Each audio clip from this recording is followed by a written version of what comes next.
A devastating explosion, multiple accidents occurred on Wednesday, 19th March 2025 at about few minutes to 7 in the evening under the Karo Bridge along Kubo Nyanya, Abuja Kefi Road, leaving many injured, some persons dead and others burned beyond recognition. The multiple crashes were said to have involved about 18 vehicles, including 2 articulated vehicles and other cars said to be severely damaged, with some engulfed in flames. Emergency responders visited the accident scene to manage the situation. Some eyewitnesses, however, attributed the cause of the crash and explosion to brake failure, which led to a chain reaction of collision involving the vehicles and made worse due to involvement of a compressed natural gas powered heavy-duty truck. This tragic event underscores the pressing need for stringent safety measures and infrastructure improvement, as well as charting robust strategies to prevent such occurrences in the future. These and more will be a focus on Nigeria Today. Thanks for joining us. I'm Ikaria Clinton.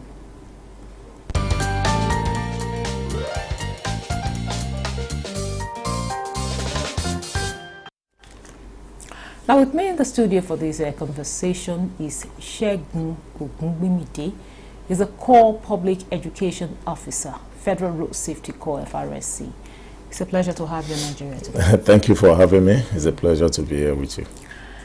And joining us via Zoom from Maryland, United States of America is Simon Patrick Obi. He's a Supervisory Board Member, Youth for Road Safety, yours.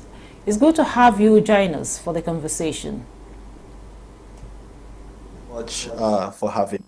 My pleasure to be with you. So I'll start with you, Segun. Can you give us a kind of a detailed account of what happened? I mean, some of the information we really don't have that you think we should know about.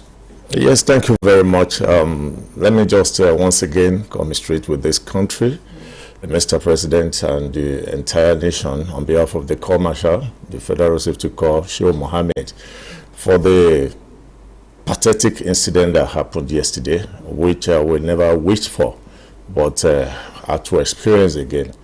It was an issue that happened around 7 p.m., you know, at the peak period when people were returning home.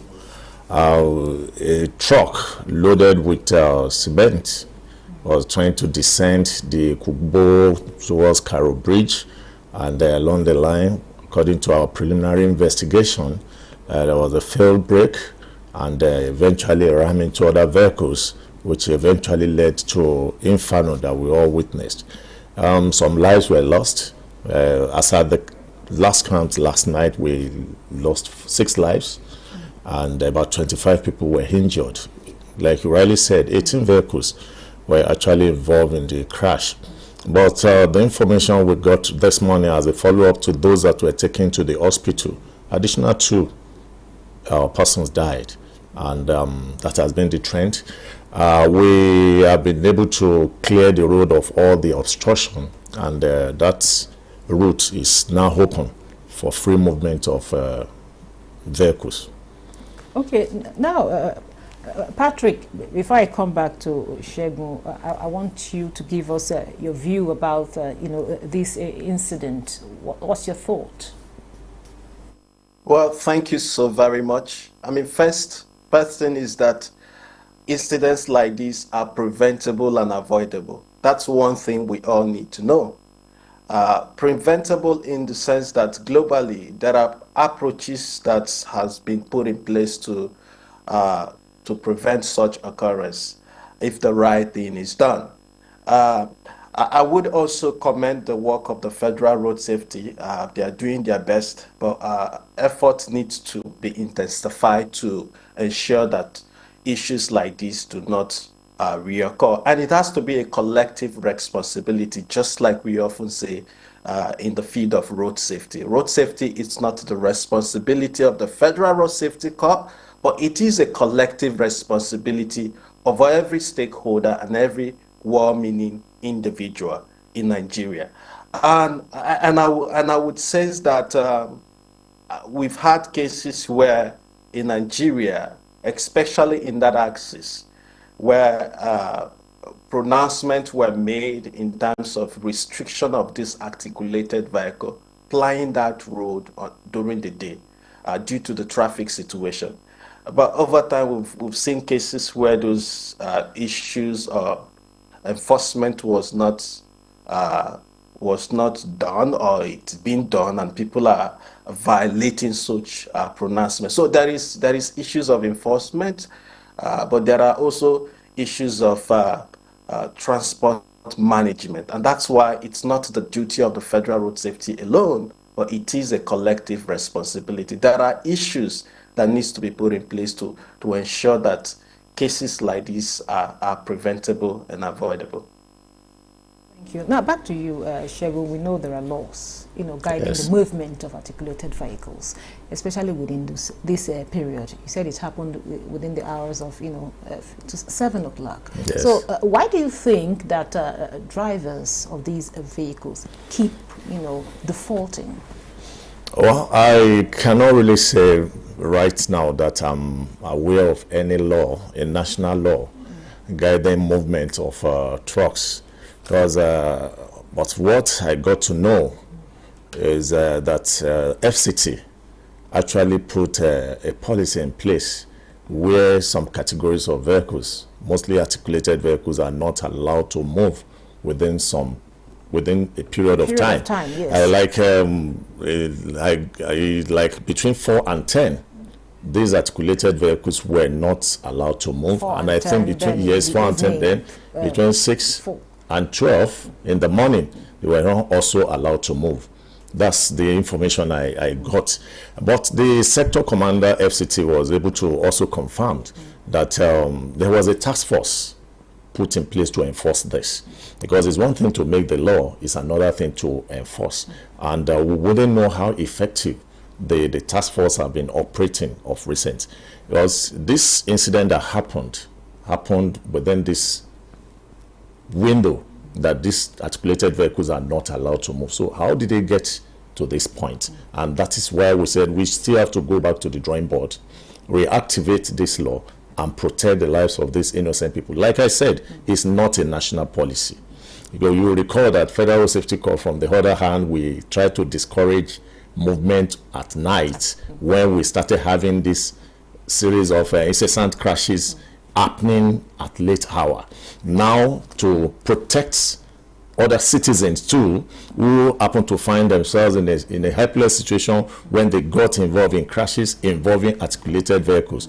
And I say, okay, wisdom demands that we still have to regulate the movement of all these other vehicles.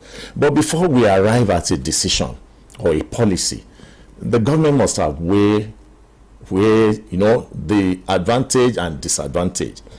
If we implement these policies, what are the benefits?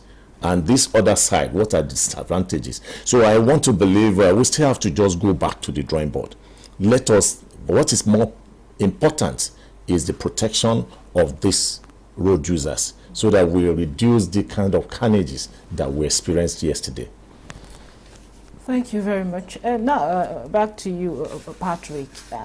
Talk to us about, I know where you are, share some of the, global approaches, that are being employed for the safety, to ensuring safety, in other clans that you think that we should copy from. Yes, I think there are a lot of approaches that are put in place to avert cases like this, and that has to be holistic. One aspect of it is the quality of those who drive this vehicle. This vehicle the risks associated with this vehicle are enormous, and so it goes back to what kind of licenses do we issue these drivers. I know the Federal Road Safety Corps has good policy. They have different categories of licenses, especially for these people, but also that enforcement has to be put in place. And that's to be strict, because at the end of the day, it involves lives. When crashes involving articulated vehicle happen, it takes a lot of, it includes a lot of casualty, and that's why the enforcement has to be intensified. And then issues of public transport system. We've seen cases where the public transport system in the FCT, which is the capital city of Nigeria, it's not effective. And then what that means is that we've seen a lot of people using their personal vehicle for transport purposes. As a result, the road is jam-packed with a lot. But if there is a good transport system, of course the road will be a bit free. People will be happy to park their vehicles in their home and use the public vehicle, which would in turn improve road safety. So that's one area the government needs to also pay attention, ensuring that in the federal capital city, that the public transport system, well, that's what we see over in climes like the US, where I am connected from. And of course, the road worthiness of the truck itself. Most of these trucks have issues of brake. So it's behoves the duty of the law enforcement officers, whether it's Federal Road Safety Corps, the VIO, or the police, whoever that is in charge, to ensure that these high-risk vehicles, they are roadworthy enough to ply the Nigerian road. And of course, again, the issue of the traffic that we see in that axis, it's not just vehicle alone. When you go around that vehicle, I've been in that area for a while, and you see cases where people are selling on the road, and then as a result, it constitutes traffic jam. And so every little thing that happens there would involve mass casualty. And so that's why I say it has to be holistic. Those people selling things on the road, they have to be moved, right? They have to be moved. And this approach has to be inclusive. You have to also find alternative for those people. Otherwise, it could sound being dictating, and which would also constitute other problem. And so there is no one fits approach to this problem. It has to be holistic. And then again, I hear Oga Shengu mentioning that there is no a national policy to this area. There should be a national policy that should solve this problem, because it's not just in Abuja that this thing happened. Recently, we saw what happened in the northern region in Niger State, cases of involving articulated vehicle, and we saw the mass casualty that are involved. And so there is need to be holistic, to make concrete policies and enforce them that would ensure that not just in Abuja but everywhere, that people who use the road are safe and articulated vehicles are also safe as well. Thank you very much, Patrick. Now, back to you, Shengu. Of course, when Patrick was talking, he mentioned about the roadworthiness of the vehicles. How often does the Corps, conduct inspection of articulated vehicles to enforce, safety standards? Yes, thank you very much. This is more of a routine thing. You recall in 2007, the road safety standardization scheme was introduced into the transport system when we started having a series of crashes involving these articulated vehicles, and there were a lot of casualties, and we came up with this policy where we said all articulated vehicles that everybody that has, or any company that has more than 5 vehicles in his fleet or a fleet, must be registered under a regulatory body. And what are we out to check? We check the conduct of the driver, we check the status of the vehicle, and we also confirm the operating system of the operators. And this has assisted us over the years. Whatever we are experiencing today is, let me say, a kind of reward for what we have done in the past. Reward in the sense that we've been able to reduce to the barest minimum crashes involving articulated vehicles and tankers. Just like Patrick said, this vehicle is the most dangerous vehicle when it comes to categories of risk, making reference to tankers now that is loaded. Any crash involving this vehicle results into inferno, and the effect is always quite devastating. But when you look at the number of tankers that ply Nigerian roads, the number of trucks that ply Nigerian roads in thousands on daily basis, you know that to a large extent we have done so much in terms of policies we put in place to regulate this. If not, it will have been worse than what we're experiencing today. Because we all say that, oh, we give enough public education. But when we don't put enforcement, it's like entertainment. At the same time, our enforcement too has to be categorized. Enforcement what do you mean by categorizing? Yes, categorized in the sense that enforcement is not just about running after vehicles on the highway. It's more devastating, more dangerous to run after a loaded tanker on the highway. So the direction of our enforcement is at the point of loading. And this is where federal government has come in to put all the stakeholders on the same page. That is not, like Patrick rightly said, it's not just about Federal Road Safety Corps. It's bigger than what we are thinking.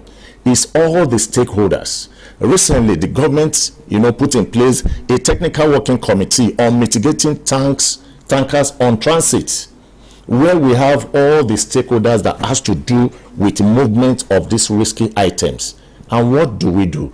We form technical issues that could assist in mitigating what are the various problems we have relating to these vehicles. FRSA could be that ours is to make sure that any vehicle that is not meeting up to minimum safety standard is not allowed to load. Not to talk of being on the highway. But the people that are going to load them must cooperate with Federal Road Safety Corps. Because if they insist on loading, we have little or no impact to make. And those that are aligned vehicles that have already spent their time outside this country to be brought into the country as second hands without bothering the effect they will have on our highway is another problem. So all of us will have to be on the same page. Ours, we are going to perform the role, check the vehicle, make sure they meet up to the minimum safety standard. The scheme I also mentioned has the interface with the company. Every company that is registered under road safety has a safety manager that has been taught on what to look out for and how to check these vehicles. Over the years, we have really put so many things in place. But now we are all on the same. We are all seeing the reality. That is not just about Federal Road Safety Corps. Everybody must be involved in stopping this menace. Okay, now, but Patrick, I know that in the clan where you are right now, that there are situations where people, when they default, even without anybody chasing them, your ticket is brought to you and you're at home. Now, what how do you think we can also copy from that? And again, another question I want to ask, why do you think that drivers in Nigeria keep disobeying the laid down laws concerning, movement on our roads? Yes, I would start by responding to the last question. So well, let me start with the first one. So in climb as this, where I'm connecting from, I mean, we've seen cases where enforcement has gone beyond men standing on the road trying to enforce traffic rules. So we have technology, they have speed cameras, they have system that once you break those laws, I mean, no police officer chase you. You just get a ticket delivered to your doorstep or to the company that owns the vehicle. Yeah, I know we're moving to a system. Nigeria will one day get there, but I don't think these are high cost interventions that we need to implement. They are being done and they are sustainable in so many countries of the world, not just the United States, but also different countries that are not even as wealthy as Nigeria. We can test run this in Abuja, the federal capital. So I keep making emphasis on the federal capital territory because it's just like the face of our nation, right? So, I mean, these things are not easy to implement. We just need a commitment, strong commitment from the government at the highest level. Not just the Federal Road Safety. They are underfunded. Nobody always says that, but I have to tell you, because I've worked with these people for many years, and I see the level of their budgeting. They are underfunded, they are undersupported, they need to be hugely supported, they need to be funded, to be able to implement such strategy. And the reason why we're seeing that people default on those traffic rules in Nigeria is because there are no consequences. Enforcement is weak, and there are different factors that are responsible for that weak in enforcement. And one has to do with technology. They don't have the Federal Road Safety Corps, which is responsible for road safety management, do not have the capacity in terms of budgeting, because if they have the budget, they're able to, have this technology, they are able to acquire this recent technology to make sure that enforcement is also put in place. But we've also seen cases of lack of political will. We see cases where ministers, whoever occupy a small office in Nigeria, they move with sirens and they don't care about traffic light, So, and these are people that are entrusted in leadership position, right? So if they do that, what do you expect of the common man? Of course, they would follow the full step. And so there is need, and that's why I keep saying it has to be holistic process. Road safety is a collective responsibility, starting from the government at the highest level. Imagine if the president stopped. Imagine the impact of this if the president was moving and then stopped on the traffic light. Imagine what that impact would make in our road system. What if governors do the same, or even ministers, who go against a traffic light? We don't see that here. Whether you're a governor, whoever you are, when you move against the traffic light, you get a ticket, and you could be arrested and detained. So we need to see all of those examples, and when we begin to see those examples, people will begin to emulate. It will happen naturally. Yeah. So that commitment has to come from the government. We need all stakeholders, to get involved, because at the end of the day, road safety affects, or traffic crashes affect every aspect of our livelihood. The moment it happened in Karonyanya Road, people were stranded, economic activities were halted, lives were lost. If you quantify the value of those life loss, you will see that we're losing enormously. And so there is need for everyone to get on board. Thank you very much, Patrick.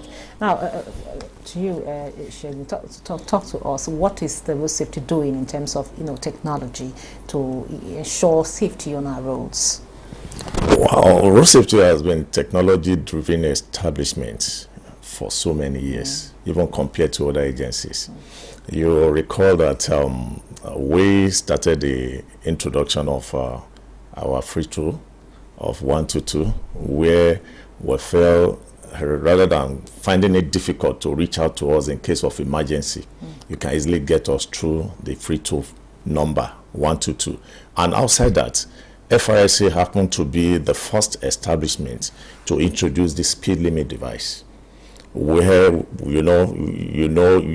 in as much as we cannot do a kind of route lining for all our operatives to be on the highway, there are places we cannot even reach, and especially for those that drive at night. But the installation of the speed limit device has been able to curtail the movement of the vehicles even when we are not there. There's a category of vehicles that cannot move beyond the limits, and that has assisted us a great deal in curtailing this menace. Of recent, the commercial directed that our ICT unit should put in place a special app that will have interface with members of the public, where we have the FRSA mobile app. It's all encompassing. It talks about speed limits. It talks about all the gray area where we have black spots. Even while you're on the move, you can easily interface with the technology, even including your passengers. And we also have the one that talks about, the high witness account. When things happen, you can easily reach out to us in headquarters for quick intervention, because we have the incident and pro-crash. All this put together is required to reduce the menace on the highway. We have a lot of intervention through technology, but we can only operate within the scope of the available budgets. Oh, thank you very much. This is where we draw the curtain on today's episode of Nigeria Today. Our appreciation goes to Segun Ogungbemide. He's the Core Public Education Officer, Federal Road Safety Corps, FRSC. Thank you so much for coming. Thank you very much. Sharing your perspective with us. And also a very big thank you to Simon Patrick Obi, who joined us via Zoom from Maryland, United States of America. He's the Supervisory Board Member, Youth for Road Safety, yours. Thank you so much for sharing your thoughts with us. Thank you for having me.